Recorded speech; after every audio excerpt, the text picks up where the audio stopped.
ทุกวันฉะนั้นการบุญกุศลก็เพิ่มพูนขึ้นไปเรื่อยๆท่านมื้อนี้ก็เป็นวันพระ8 ค่ำพวกเราจะบ่ได้บิณฑบาตเจ้าบาทมาตั้งฉะนั้นก็ ถือว่าเป็นวันพระเป็นประจำทุกวันพระพวกเราก็จะมีการไหว้พระสวดมนต์ฝึกนั่งสมาธิแล้วก็เรียนเทียนเนาะเมื่อมื้อนี้เบิ่งวันเบิ่งเวลาก็ล่วงเลยมาพอสมควรต่อไปก็จะได้เว้าธรรมะจักเล็กจักน้อยสู่ฟังเพื่อเป็นคติเตือนใจเป็นอุทาหรณ์สอนใจพวกเราได้ยินได้ฟังเกี่ยวกับบุคคลทั้งหลายที่เพิ่นในอดีตที่เพิ่นประพฤติปฏิบัติมาแล้วก็ส่วนให้เราเกิดศรัทธาว่ามันต้องเป็นอย่างซี่มันต้องเฮ็ดแนวนี้ดิไปเฮ็ดแนวอื่นบ่ได้มันมีบุคคลต้นแบบให้พวกเราแล้วอันนี้ก็จะขอเว้าเล่าเรื่องนิทานต่างๆสมัยพระพุทธเจ้ายังประสูติอยู่อันนี้ก็มีสหาย2 คนมันเป็นหมู่กันไปไสก็ไปนำกัน2 สหายมีครอบมีครัวแล้วแต่ว่าก็ยังไปนำกันฮักแพงกันคนเฮานี่ก็ดีเด้เนาะมีหมู่มีพวกก็ดีกว่าอยู่ผู้เดียวบัดนี้อยู่มามื้อหนึ่ง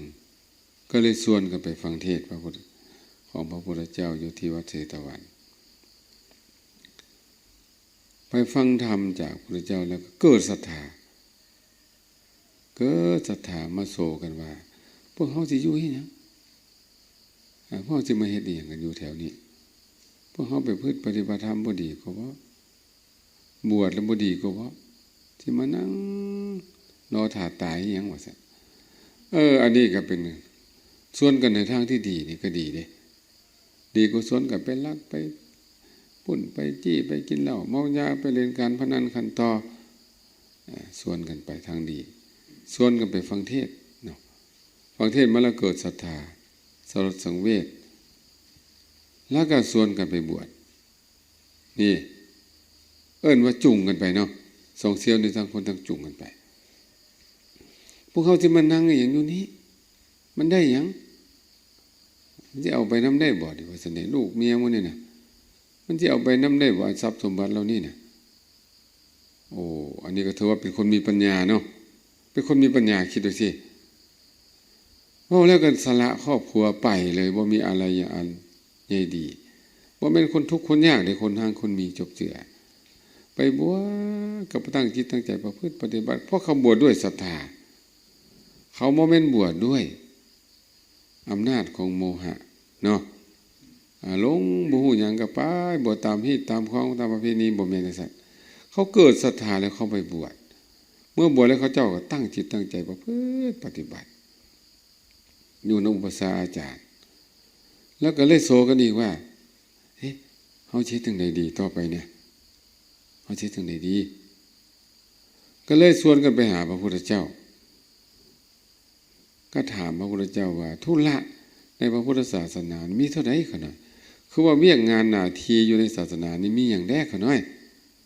ถามพระพุทธเจ้าจังซี่หรือว่ามีอีหยังให้พวกเขาน้อยเฮ็ดจังซี่ถามอันนี้พระพุทธเจ้าก็เลยตรัสว่าธุระหน้าที่อยู่ในพุทธศาสนามี2มีคันธะธุระคือการศึกษาหำเฮียนพระธรรมวินัยแล้วก็วิปัสสนาธุระคือการประพฤติปฏิบัติธรรมเพื่อให้หลุดพ้นจากอาสวะกิเลสวางสิมีองค์หนึ่งเนาะองค์หนึ่งเว้าขึ้นมาว่าว่าซั่นเขาได้บวชตอนอายุหลายแล้วเขาน้อยบ่สามารถจะหำเฮียนให้ยิ่งขึ้นได้ดอกเขาน้อยขอเอาธุระวิปัสสนาธุระเขาน้อยขอปฏิบัติขอให้พระองค์จงสอนวิธีปฏิบัติให้เขาน้อยแด่อันนี้กับพระพุทธเจ้าก็เลยสอนวิธีปฏิบัติขั้นพื้นฐานไปจนว่าละเอียดเนาะถึงรายละเอียดก็จำคนสมัยก่อนมันเป็นคนที่จำดีว่าซะไปเพิ่นเว้าให้ฟังแล้วก็เข้าใจนะคนเดี๋ยวนี้เป็นคนแปลกดีๆดิแปลกบ่ว่าพระบ่ว่าจัวบ่ว่ากว่าจะเข้าใจกันบ่แม่นง่ายว่าซะไป เว้าภาษาลาวถึงเว้าการเวียงงานธรรมดาบ่เป็นธรรมะนี่ก็บ่เป็นเข้าใจง่ายจักเป็นจังได๋วะเด้อเว้ยอันสมองเขาเจ้าน่ะมันแปลกประหลาดคนยุคนี้มันเป็นคนแปลกอีหลีแล้วองค์นึงเนาะองค์นึงเซียวอีกองค์นึงเป็นเซียวกันก็เลยว่ากับพระพุทธเจ้าว่าข้าน้อยนี่ขอเฮียนก่อนขอเฮียนธรรมวินัยพอมีความสามารถอยู่ว่าสัตว์พระเจ้าก็สาธุดีพวกท่านเนี่ยคือว่าบ่ให้ออกนอกแบบนี่นะเดี๋ยวนี้นี่แปลกเลยบวชมาแล้วบ่ค่อยเอาธุระบ่เอาธุระทั้งสองบวชเล่นๆหัวๆมวนๆเฮียๆไปจังซี่บ่ตั้งใจศึกษาเรียนธรรมวินัยแล้วก็บ่ตั้งใจปฏิบัตินี่แต่ว่านอกแบบนอกธุระของพระพุทธเจ้าไปแล้วเมื่อนี้เนาะแยกกันเลยสหายสองคนเนี่ยสององค์เนี่ยแยกเลยดิองค์นึงก็ไปเข้าป่าเลยองค์นึงน่ะปฏิบัติอยู่ในป่าองค์นึงก็เข้าสำนักเฮียนองค์นี้น่ะเฮียนแท้เฮียนว้าวเนาะองค์ที่เฮียนจบพระไตรปิฎกมัดบนที่เฮียนองค์นี้ก็เก่งบ่เก่งเมื่อเฮียนจบแล้วเนาะก็ได้ทำหน้าที่สอนพระไตรปิฎกนั่นแหละแตกสารองค์นี้ก็เก่งอีหลีมีลูกศิษย์ลูกหามาเฮียนอยู่ในสำนักของเพิ่น500องค์มาเฮียนเพิ่นนี่นะแล้ววันนี้นะอยู่ต่อมาก็เป็นหัวหน้าสำนักเฮียนต่างๆหมายความว่าสำนักใดก็ต้องนิมนต์เพิ่นไปสอนถึง18สำนักโอ้องค์นี้บ่แม่นธรรมดาเด้อ18สำนักนะ18วัดว่าซะไปเพิ่นจะไปคุมดูแลในการศึกษาถึง18วัดศาสนายุคนั้นเจริญรุ่งเรืองสุดขีดมีพระเถระแบบนี้เนาะตั้งใจสอนเอาจริงเอาจังองค์ที่ปฏิบัติกับปฏิบัติเอาแท้เอาว่าเด้มักน้อยสันโดษขัดเกลาเนาะปฏิบัติรู้สึกว่าภายในปีนั้นองค์นี้นะได้บรรลุเป็นพระอรหันต์พร้อมด้วยปฏิสัมภิทา4พอเป็นพระอรหันต์แล้วก็ยังอยู่ป่าอยู่เด้บ่ได้ออกมาบ้านเด้อยู่ยังบ่คักอีกถือธุดงค์อีกต่างหากพระภิกขุจำนวนหลวงหลายมันมี2พวกเด้พวกมักเฮียนกับพวกมักปฏิบัติแม่นบ่ล่ะพวกที่มักปฏิบัติพอบวชเข้ามาแล้วเนาะก็เฮียนกรรมฐานจากพระเจ้าแล้วก็ไปอยู่นำองค์นี่ไปอยู่นำองค์ปฏิบัตินี่นะองค์นี้ก็เป็นผู้สอนติวให้ว่าซะไปบอกง่ายๆภาษาบ้านเนาะติวให้ปฏิบัติก็บ่โดนบ่นานก็ได้สำเร็จเป็นพระอรหันต์สุดแล้วมีลูกศิษย์ลูกหาหลายอันนี้ก็ได้มีลูกศิษย์ลูกหาหลายปฏิบัติแล้วออกพรรษาลาออกพรรษาแล้วก็ลาท่านอาจารย์เขาน้อยสิไปเฝ้าพระพุทธเจ้าดีว่าสันดีแหละเวลาหมู่เจ้าไปเด้อหมู่ท่านไปอย่าลืมไปไหว้พระพุทธเจ้าแล้วก็ไปไหว้อสิติสาวกแล้วก็อย่าลืมไปหานพระสหายของข้าพเจ้าเด้อพระเถระที่เป็นสหายของข้าพเจ้าที่ทรงพระไตรปิฎกนะอย่าลืมไปขาเพิ่นได้แล้วก็ขอฝากความไปพร้อมว่าอาจารย์หัวขน้อยมาขอขาบเอาสิให้ว่านั่นนี่สุดแล้วพระน่ะโอ้องค์ที่เป็นพระทรงพระไตรปิฎกนี่ก็แปลกใจเนาะเสี่ยวของเฮานี่เป็นจังไดคือบวชมาแล้วก็บ่ได้ห้ำได้เฮียนอีหยังเข้าป่าเข้าดงไปเพิ่นเฮ็ดอีหยังเพิ่นมันก็แต่มือมีลูกศิษย์ลูกหาหลายกระดอกกระเดียแท้ว่าแต่ลูกศิษย์ลูกหาเพิ่นนี่นะแต่ละองค์นี่บ่เป็นธรรมดาเด้แค่เบิ่งนี่ก็เหลื่อมใสละเป็นพระป่าพระปฏิบัติบ่แม่นแต่เพิ่นเนาะว่าเอานี่เว้าจากใจจริงเด้อันนี้เด้เว้าจากหัวใจจริงอันนี้เรื่องของข่อยเด้นี่ข่อยได้เห็นพระที่ปฏิบัติอยู่น้ำป่าน้ำดงนะที่เพิ่นมีการสำรวมนี้ข่อยก็เหลื่อมใสต่างกับพระอยู่บ้านอยู่โรงโอ้เห็นแล้วมดศรัทธาหน่อยลงทันทีเลยบ่แม่นติอันนี้นะ ศรัทธาน้อยเบิ่งกิริยาอาการการเว้าการจาเบิ่งการประพฤติปฏิบัติเบิ่งโอ้มันจังได๋บ่เว้ยเป็นจังได๋บ่เว้ยมันห่างกันหลายมันโตนกันมันโตนระดับมันต่างกันเนาะระดับมันต่างกันหลายฉะนั้นเนาะพระองค์ที่ทรงพระไตรปิฎกนี่ก็โอ้น่าเลื่อมใส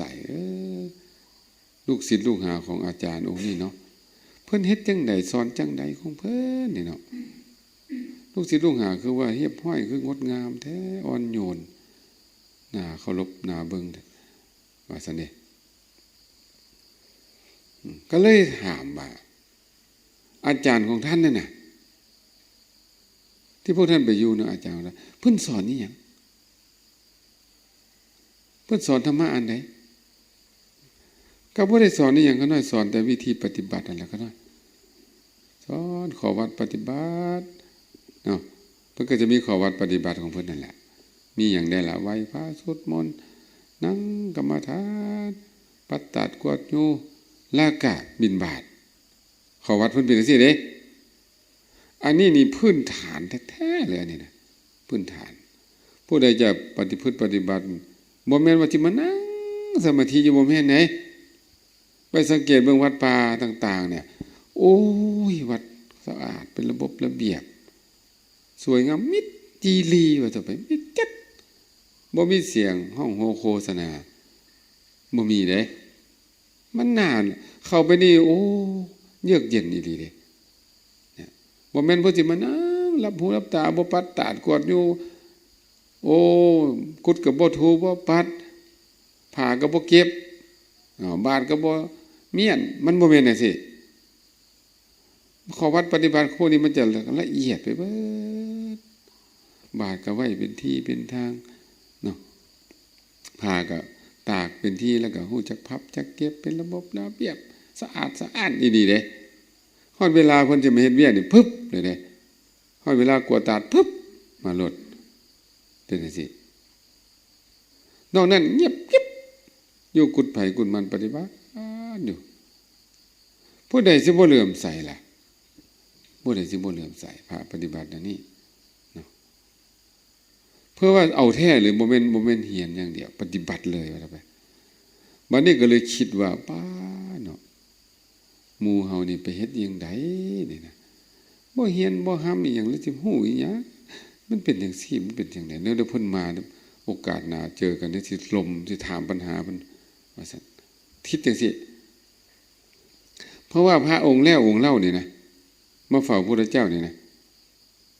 ก็มาแวเพิ่นทุกเทื่อมาแวทุกเทื่อบัดนี้นี่เพิ่นก็บ่ค่อยมาหาพระพุทธเจ้าเด้บัดนี้ได้โอกาสก็เลยมาเฝ้าพระพุทธเจ้าแล้วก็มายามฮอดกุฏพิละเอาเครื่องเอาของมาปะไว้ข้าน้อยสิมายามข้าน้อยมายามเด้อท่านอาจารย์ข้าน้อยขอพักนำเด้อก็เอาผ้าเอาบาตรเอาบริขารมาปะไว้แล้วก็ไปเฝ้าพระพุทธเจ้าไปกราบแล้วก็กลับมาองค์นี้เตรียมมาแล้วองค์นี้นะเตรียมแล้วเตรียมว่าองค์นี้มูมาเนี่ยก็สิถามที่สอยังไงลมเป็นจังได๋เฮ็ดจังได๋เนี่ยสิเด้ต่างกันกับฟ้ากับดินองค์นึงเป็นพระอรหันต์เนาะองค์นึงบ่เปลี่ยนทิฏฐิมานะก็หลายความโกรธความมีหมดครบเบิดนะบัดนี้พอองค์ที่นักปฏิบัติที่เป็นพระอรหันต์นี่มาองค์นี้ก็เตรียมตัวสิถามปัญหาพระพุทธเจ้าเสด็จนำมาเลยนำก้นมาพระผู้นั้นก็เลยต้องล้มเลิกการโต้วาทะกันเนาะทั้งไปก็นิมนต์พระพุทธเจ้ามาประทับนั่งพระพุทธเจ้าได้ถามปัญหาดิเป็นอย่างพระพุทธเจ้าจึงมาขัดจังหวะจังซั่นเพิ่นได้ซองเบิ่งวาลาจิตซองเบิ่งแล้วว่าถ้าองค์ที่เป็นทรงพระไตรปิฎกนี่ถามธรรมะเกี่ยวกับปริยัตินี่นะองค์นี้สิตอบบ่ได้องค์นักปฏิบัติที่ตอบบ่ได้เพราะเพิ่นบ่ได้เรียนเด้อยู่ๆไปถามจังซี่ว่าถามเป็นข้ออัดข้อธรรมจังซี่นะเพิ่นก็ตอบบ่ได้เพราะเพิ่นบ่ได้เรียนตอบบ่ถูกตอบบ่ได้ยกตัวอย่างว่าโพธิทรงเจ็ดมีอย่างใด เพิ่นก็ตอบบ่ได้เพราะเพิ่นบ่ได้เรียนเพิ่นเรียนแต่วิธีปฏิบัติแล้ววันนี้เมื่อว่าบ่ได้ก็สิเว้าเยาะเย้ยเพิ่นน่ะสินะและองค์นี้นะจะไปตกนรกจะไปตกนรกถือว่าเบียดเบียนพระอรหันต์เนาะเพิ่นก็เลยไปพระพุทธเจ้าก็เลยไปอนุเคราะห์มาถามปัญหาเนาะถามปัญหาด้านปฐมฌานถามพระที่เฮียนนั่นน่ะถามปฐมฌานก็ตอบบ่ได้ถามทุติยฌานตติยฌานจนฮอดอรูปฌานตอบบ่ได้จักข้อถามเรื่องโสดาปัตติมรรคโสดาปัตติผลสัตตคามีมรรคสักทามีคนอนาคามีอนาอรหัตมรรคอรหัตผลก็ตอบบ่ได้คือว่าตอบบ่ได้จักข้อเลยเกี่ยวกับการปฏิบัตินี่ตอบบ่ได้ทั้งที่เฮียนมาเด้เฮียนมาแท้ๆแล้วนี่นะเชี่ยวชาญพร้อมแต่ว่าตอบบ่ได้ถ้าคิดได้อัศจรรย์ได้อันนี้ก็ได้มันคนละแนวเนาะคนละแนวคือว่าเฮาสมมุติว่าเฮาเรียนเรื่องหลวงพ่อบางเฮาเอาหนังสือไปท่องเที่ยวหลวงพ่อบางมาอ่านเบิดกับคนนึงเขาไปเที่ยวมาด้วยตัวเองมันก็สิต่างกันเด้เนาะต่างกันเด้อันนี้ก็ได้มันละเอียดความละเอียดต่างกันบัดนี้พระพุทธเจ้าก็หันมาถามองค์ที่ปฏิบัติบัดนี้องค์ที่เป็นพระอรหันต์ถามตั้งแต่ปฐมฌานทุติยฌานตติยฌานปัญจมฌานฮอดอรูปฌานทั้ง4เนาะอากาสานัญจายตนะวิญญาณัญจายตนะอากินจัญญานัญจายตนะเนวสัญญานาสัญญายตนะตอบได้ละเอียดปักเลยพระเจ้าก็สาธุถามโสดาปัตติมรรคโสดาปัตติผลตอบได้สาธุอีกถามสักทาคาอนาคาอรหันต์ตอบได้เบิดพุทธเจ้าสาธุสาธุตลอดพวกเทวดาอยู่ตามสุมหกกกไม้ก็สาธุคือกันพวกคุดนาคนาคาก็สาธุก้องกังวานขึ้นไปเทวดาอยู่สั้นเทิงจาตุมก็สาธุเดี๋ยวดิ่งว่าดาวดิ่งสาฮอดพรหมโลกกักเบิ่งดูสะท้านสะเทือนทั้งโลกเลยเป็นยังไงล่ะบัดเนี่ยบัดนี้พระลูกศิษย์ลูกหาขององค์ที่ทรงพระไตรปิฎกก็ทรงพระไตรปิฎกคือกันเด้เกิดความบ่พอใจว่าป้าพระพุทธเจ้านะนี่นะเป็นยังคือลำเอียงเป็นยังคือว่าบ่ยุติธรรมพวกอาจารย์พวกเฮานี่นะทรงพระไตรปิฎกสอนพระไตรปิฎกเชี่ยวชาญพระไตรปิฎกบ่ให้สาธุการจักหน่อยเลยแต่องค์นั้นน่ะพระยาปูองค์นั้นน่ะยาปูเฒ่าองค์นั้นน่ะบ่ได้เรียนหยังจักอย่างไปรับหูรับตาอยู่ป่าพุ่นพระเจ้าสาธุเอาสาธุเอามันเป็นจังได๋แนวนี้บ่เป็นตาเอาเด้แนวนี้น่ะวิพากษ์วิจารณ์โอ้พระพุทธเจ้าเสด็จมาอีกเสด็จไปแล้วเด้นี่น่ะไปแล้วพอพวกนี้สนทนากันเนาะเสด็จกลับมาอีกภิกษุก็ทั้งหลายพวกท่านเว้าอีหยังกันสนทนาอีหยังกันนี่พวกนั้นก็ตอบตรงๆแล้วว่าเว้าแนวนี้ขน้อยเว้าแนวนี้โอ้โหแน่นอนขนาดพระพุทธองค์ก็ได้ตรัสเป็นคาถาว่าคนที่ทรงจำพระพุทธพจน์มากหลายเว้าหลายแสดงหลายแต่ว่าบ่ปฏิบัติเป็นคนประมาทเพิ่นว่าสิไดเป็นคนประมาทบ่ประพฤติปฏิบัติธรรมบ่สามารถละกิเลสตัณหาอย่างได้เลยถ้าจะอุปมาเปรียบเทียบกับเหมือนคนเลี้ยงงัวว่าซั่นคนเลี้ยงงัวได้เฉพาะค่าจ้างไปมื้อๆวันๆเท่านั้นบ่สามารถจะกินรสงัวหาอย่างได้รสงัวหาอย่างมีหยังแดมีนมใส่นมขุ่นนมใส่นมขุ่นเนยใส่เนยขุ่นแล้วก็เปียกหมายว่าที่ผลิตภัณฑ์เกิดจากนมนะเกิดจากงัวนะมีนมสมนมหวานยังทั้งสารพัดเนาะที่เขาเจ้าเฮ็ดขึ้นมาหาอย่างเนี่ยนะเจ้าของงัวเท่านั้นจะได้กินรสหาอย่างนี้คนเลี้ยงงัวบ่ได้กินเฉพาะค่าจ้างมื้อวันวางสิเด้ อันนี้หนึ่งเนาะเพิ่นว่าเสียนึงแล้วบุคคลที่2บัดนี้เพิ่นว่า2พวกเด้อีกพวกหนึ่งบ่ฮู้ธรรมะบ่ได้ทรงจำธรรมะอีหยังล่วงหลายและจำได้เพียงเล็กน้อยแต่ว่าบ่ประมาทประพฤติปฏิบัติขัดเกลาและสามารถกำจัดปัดเป่ากิเลสทั้งหลายได้ราคะโทสะโมหะเสี่ยงไปหมดไปหมดอาสวะกิเลสคนพวกนี้จะอยู่ในโลกนี้โดยมีความสุขและกะเหมือนอุปมาเหมือนเจ้าของงัวสามารถกินรสงัวได้5อย่างนมใสนมขุ่นเนี่ยเนาะ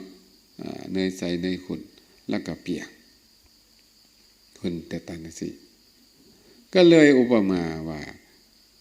ครูบาอาจารย์ของท่านน่ะนะคือคนเลี้ยงงัวมันจะเปรียบเหมือนคนเลี้ยงงัวก็หมดเรื่องงัวเฮ็ดจังได๋แดตื่นมื้อเช้าก็ไปหับงัวมาเอาจักโตเอา20โตเอาก็เอานับไป1 20โตเอาไปเลี้ยงแล้วก็ยามมื้อแลงก็เอามานับเจ้าของก็จ่ายเงินให้แต่ว่าจะได้กินสิ้นงัวบ่จะได้กินน่องงัวบ่จะได้กินนมงัวบ่ได้กินมันเป็นเจ้าของเขาจะได้กินนะเป็นผู้รับจ้างเพิ่นว่านะเป็นผู้เจ้ารับจ้างเลี้ยงงัวในศาสนาที่เท่านั้นที่สอนพระไตรปิฎกไปนะมีค่ากับท่านรับจ้างเลยเท่ากันรับจ้างซื่อๆโอ้โหรับจ้างไปวันๆนะไปโอ้อันนี้ก็นี่ถือว่าเจ็บแสบนะสำหรับคนที่มีสติปัญญาฟังเนี่ยถือว่าโอ้ยมดเลยว่าต่อไปมดทาเลยนะแต่ว่าบุตรของเราเฮาว่าซั่นพุทธบุตรได้เพิ่นเอิ้นลูกของเพิ่นได้สำหรับลูกของเฮาลูกของตถาคตเนี่ยเป็นเจ้าของงัวเนาะเป็นเจ้าของสามารถเสวยสุขเกิดจากฌานก็ได้มาถวายเสวยสุขเกิดจากมรรคผลเกิดจากสมาบัติทั้งหลายมีความสุขเยือกเย็นกิเลสก็หมดอาสวะกิเลสมันก็ว่าพวกนี้นี่บ่มีทุกข์อีกต่อไปแล้วนิพพานไปกับเสวยนิพพานไปก็บ่มีความทุกข์บ่ต้องมาเกิดอีกโอ้เพิ่นเทศหลายได้ยาวเด้พวกพระสงฆ์นั่นก็โอ้เป็นจังซี่นี่เข้าใจองค์ที่ทรงพระไตรปิฎกเป็นอาจารย์ก็เข้าใจโอ้เฮานี่เป็นคนรับจ้างเลี้ยงงัวในศาสนานี้เท่านั้นเด้นี่รับจ้างเท่านั้นเองบ่มีสาระแก่นสารบ่มีหยังบ่แม่นว่าบ่ดีเด้ก็บ่แม่นเด้โอ้ยฉะนั้นเฮาบ่เฮียนดอกเว้ยถ้าเป็นจังซี่นะเศร้าบ่แม่นจังซั่นบ่แม่นเฮียนหยังก็เฮียนแต่ว่าอย่าลืมหยังล่ะแม่ตู่ตา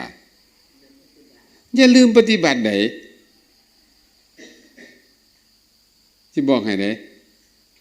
การเฮียนนี่บ่ได้เฮ็ดบ่ได้เด้อสิบอกให้เด้อ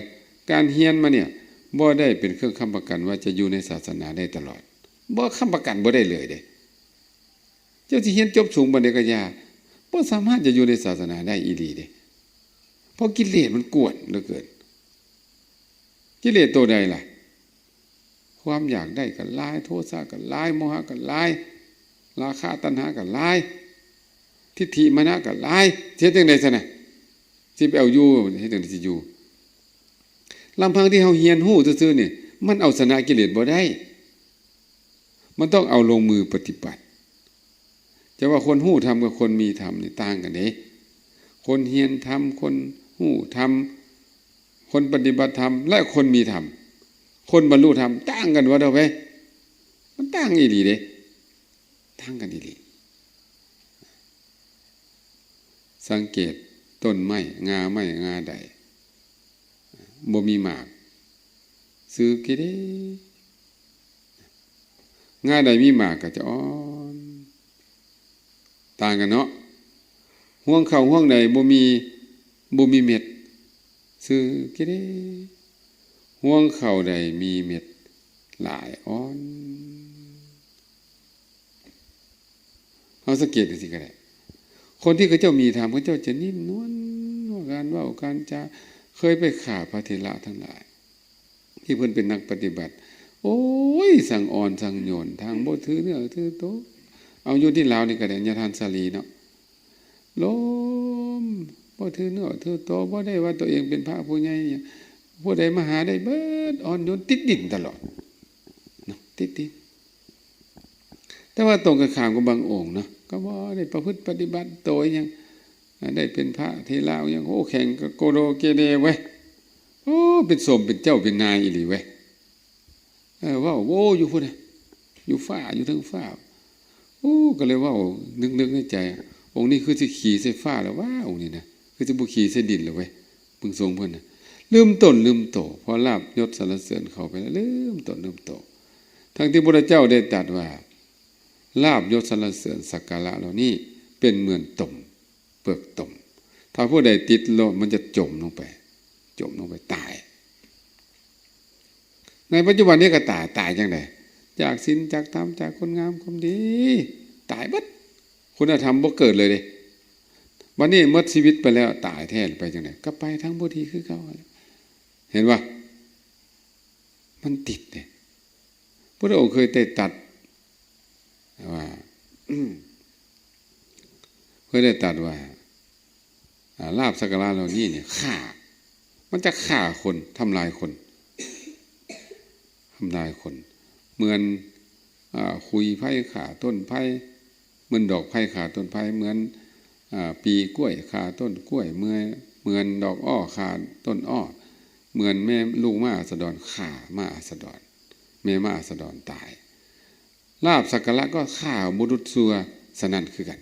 มึงนี่เขาต้องสำนึกในตัวนี้นะฉะนั้นเฮียนอย่างเดียวบ่ได้เลยบ่ได้ต้องลงมือปฏิบัติขัดเก่าอะไรไปขัดเก่าออกไปธรรมะพระพุทธเจ้าเป็นของประเสริฐก็จริงอยู่แต่ว่าเฮาบ่เอามาพึ่งปฏิบัติบ่มีประโยชน์ดีทำได้ก็ให้คาถาบ่ทำบ่ทำแนวทางสว่างให้เกิดมาเป่าตายเป่าเขาลงไปชีวิตก็ให้เสื่องคุณค่าถาบ่ท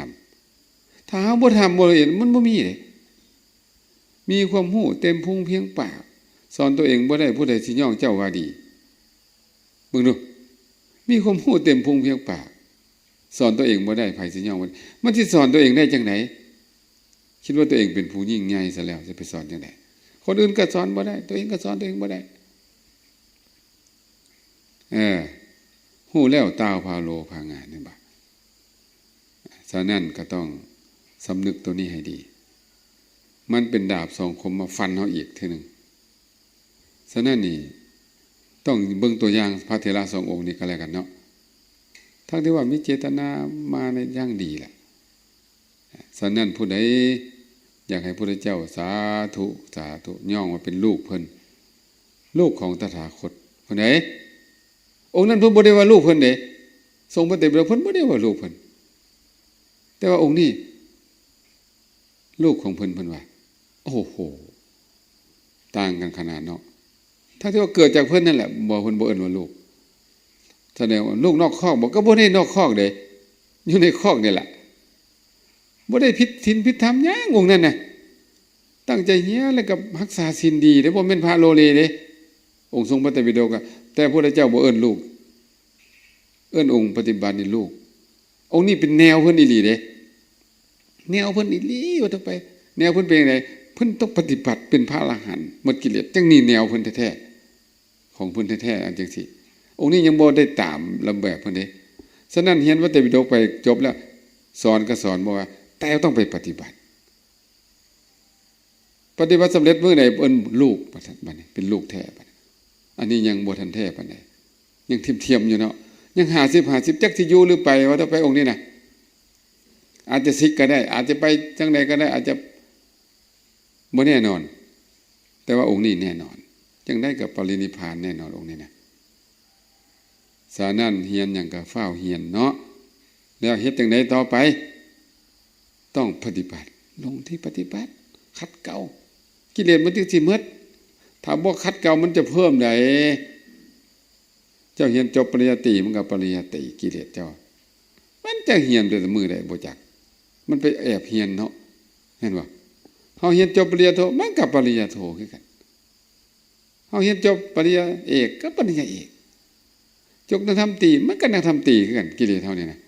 จบทั้งทำโททั้งทำเอกมันก็จบคือกัน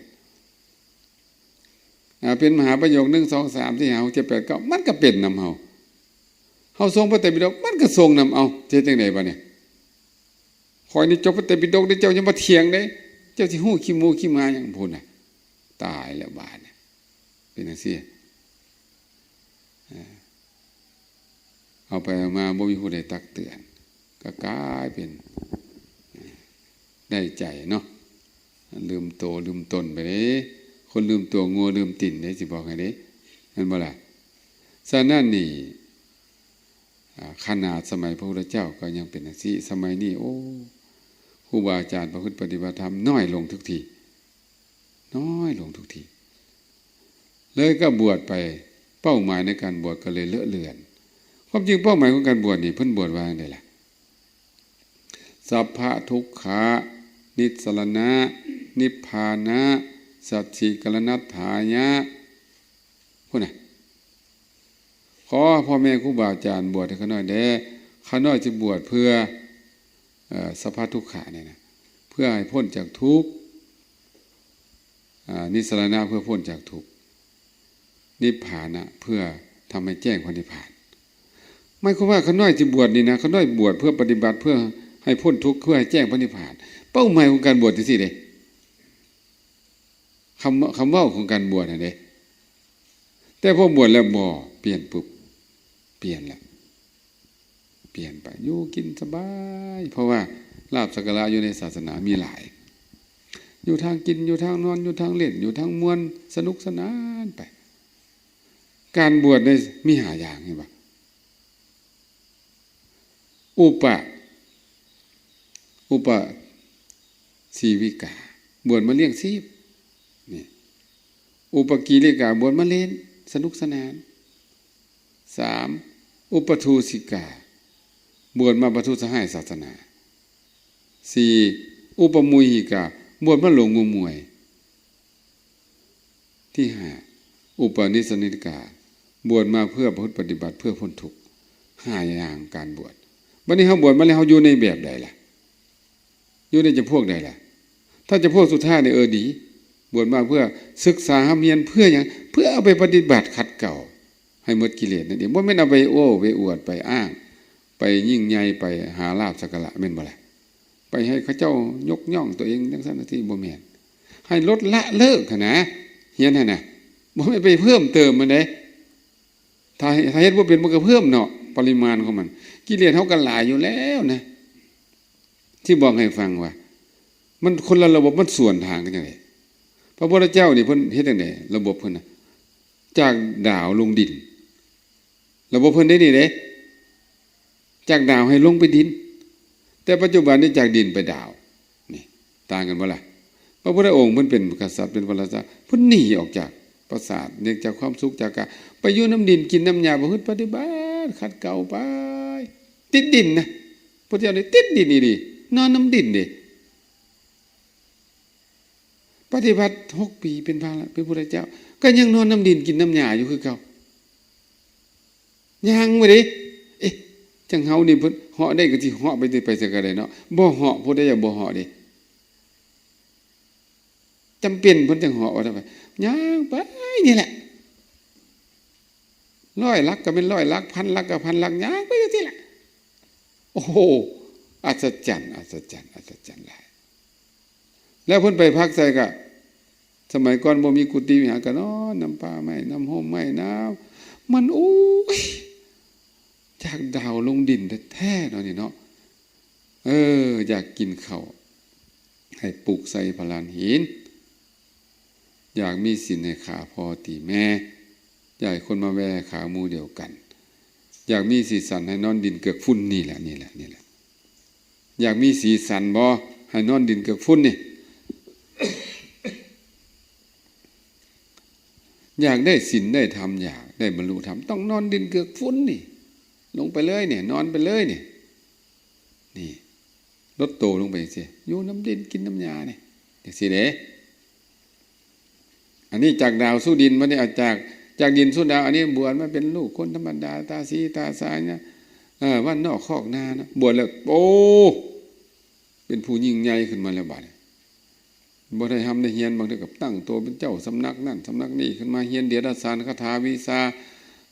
ปลุกเหล็กเสกเนี่ยโอ้ยทำน้ำมนต์พ่นน้ำหมากบอกไม่ให้ห่วยไปได้บัดนี้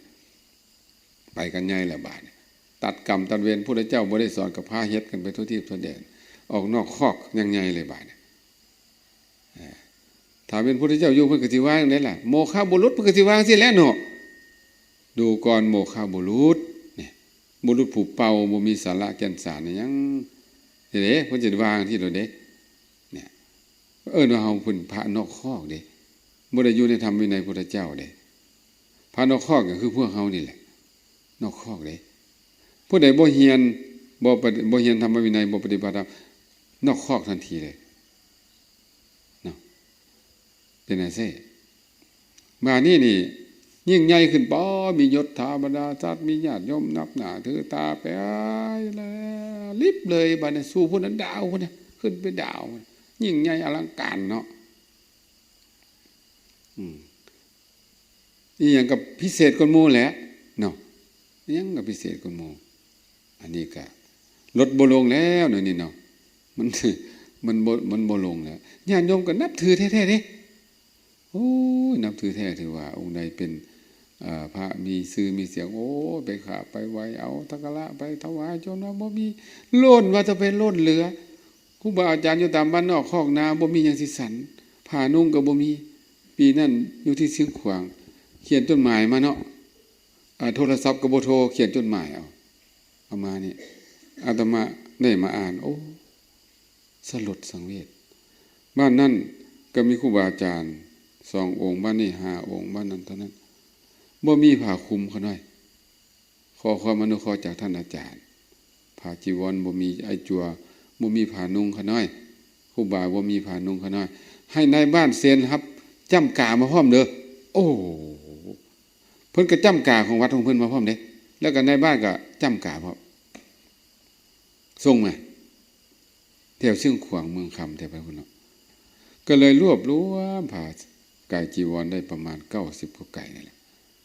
ได้ส่งไปเปี้ยงได้ล่ะไม่ออกท่านผู้ฟังทั้งหลายครูบาอาจารย์อยู่ในเมืองนึงบ่เก็บผ้าไก่จีวรจนโล้นญาติโยมบ่ยังเอาไปถวายยังบ่เลิกอีกเลยยังเอาไปถวายอีกแล้วเรื่องการสร้างอยู่ในเมืองบ่มีบ่ที่สร้างก็ให้ทุบของเก่าสร้างขึ้นมาใหม่อีกบ่มีแนวสิเฮ็ดมันโพดเหลือเบิ่งบ้านนอกบ้านนาบ่มีกุฏิอยู่ก็ตั้งแกล้งถามเพิ่นดอกว่าเป็นหยังคือบ่เฮ็ดคั่นน่ะมันบ่มีเงินเฮ็ดโอ้โหบ่แม่นเขาเจ้าบ่อยากเฮ็ดเขาเจ้าบ่มีเงินเฮ็ดมาเบิ่งพิจารณาเบิ่งเนาะโจรทั้งทรัพย์อัปปัญญาพร้อมศรัทธาก็บ่มีเบิ่งชาวบ้านก็บางคนก็ก็พอมีอยู่เด้เนาะพอมีอยู่มีกินอยู่เด้เนาะแต่บ่มีศรัทธาเป็นหยังเขาบ่มีศรัทธาก็บ่ฮู้อานิสงส์ว่าเฮ็ดได้อีหยังอย่างครูอยู่วัดก็บ่ฮู้จักสิสอนเพราะว่าบ่ได้เรียนคือกันมันก็ยังว่าล่ะเนาะก็พอๆกันไปนะเนาะแม่นบ่ล่ะมันสิพอๆกันนั่นแหละคนอยู่ในเมืองเป็นคนมีสติปัญญามีศรัทธาพร้อมมีทรัพย์พร้อมที่จะเทให้วัดเจ้าของวัดเจ้าของเอาแล้วใส่เข้าไปญาติกันตีกันเนาะ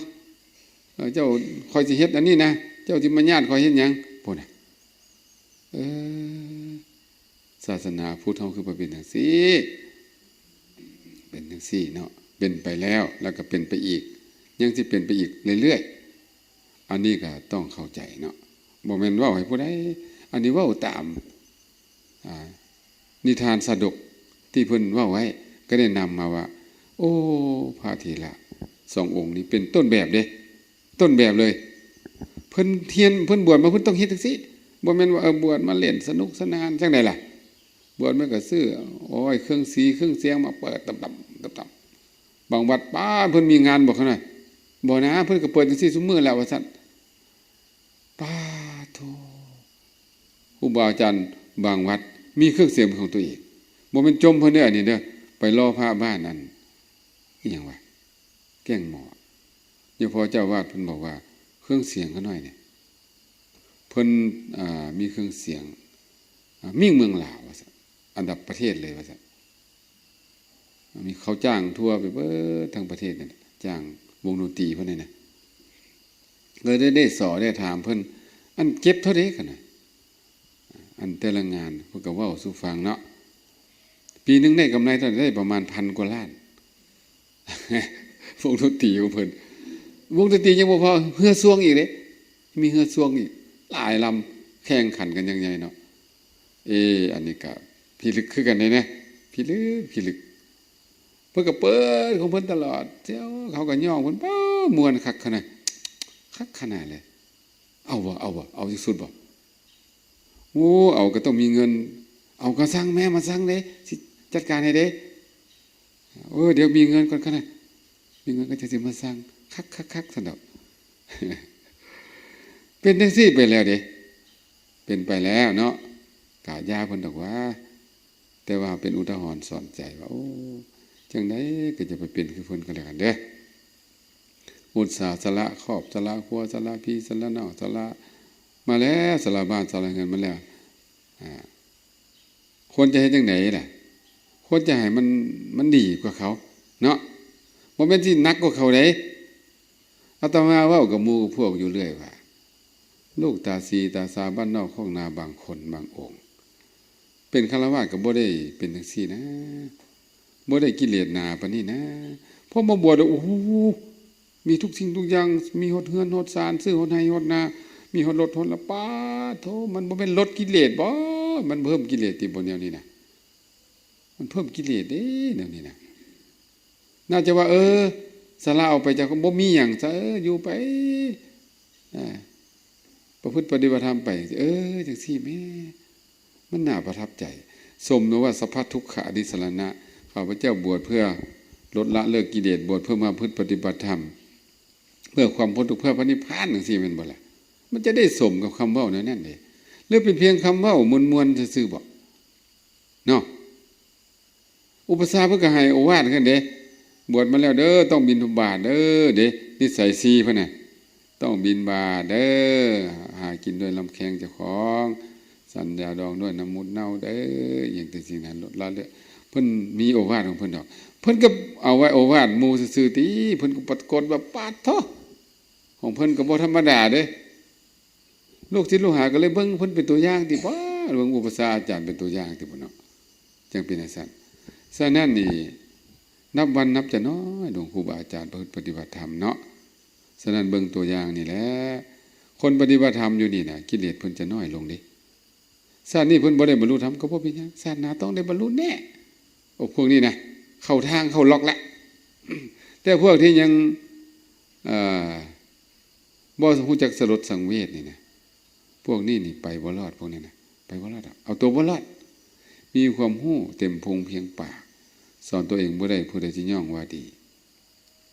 มีความรู้ท่วมหัวเอาตัวบ่รอดเหมือนตาบอดแจ้งแยงเงาก็บ่ส่อง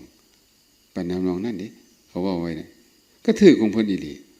ฉะนั้นเฮาต้องเฮ็ดจังได๋สิเอาตัวรอดอย่างน้อยเสมอตัวให้เกิดเป็นมนุษย์ซะไปอย่างสูงก็คือว่าเกิดมาอยู่บนสวรรค์ชั้นฟ้าเป็นมนุษย์ที่มีสติปัญญาแล้วว่าสูงสุดก็คือพระนิพพานฉะนั้นพวกเราจะต้องสำนึกเนาะเอาเรื่องนี้มาแล้วพระเจ้าบ่ยกย่องพวกนี่แหละยกย่องพวกปฏิบัติแล้วก็บรรลุธรรมนี่เด้นะจังซี่เด้พวกลดละเลิกกิเลสนี่แหละแนวเพิ่นเด้แนวเพิ่นเด้พระพุทธเจ้าบอกว่าศาสนาอื่นเขาก็สอนได้ซ้ำที่ไปสวรรค์ไปพรหมโลกนี่นะเขาสอนได้เด้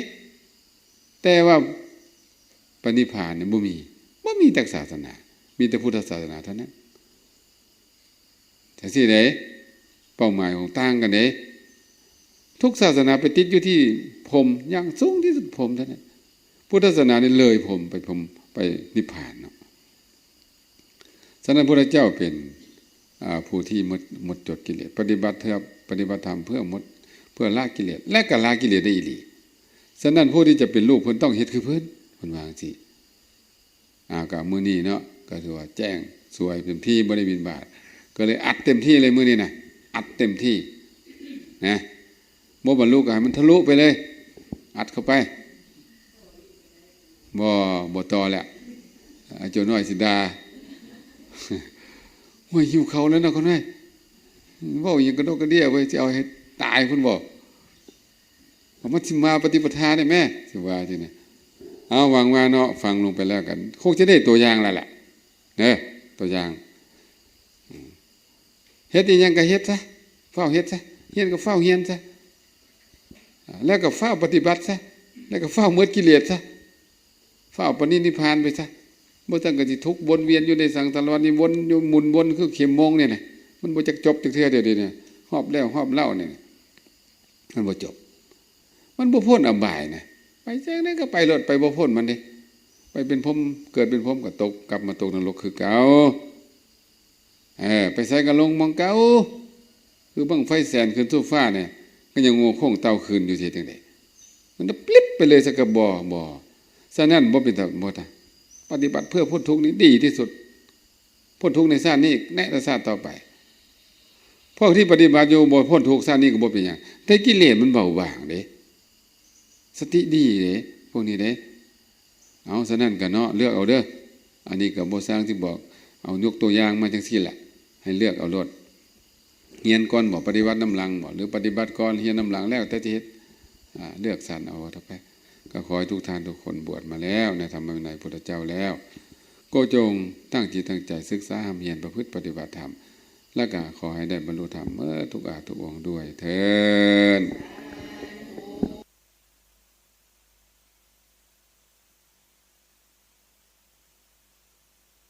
มื้อนี้เป็นมื้อวันพระ8 ค่ำบ่ได้บิณฑบาตเอาบาตรมาตั้งขอนิมนต์ครูบาอาจารย์สมณเณร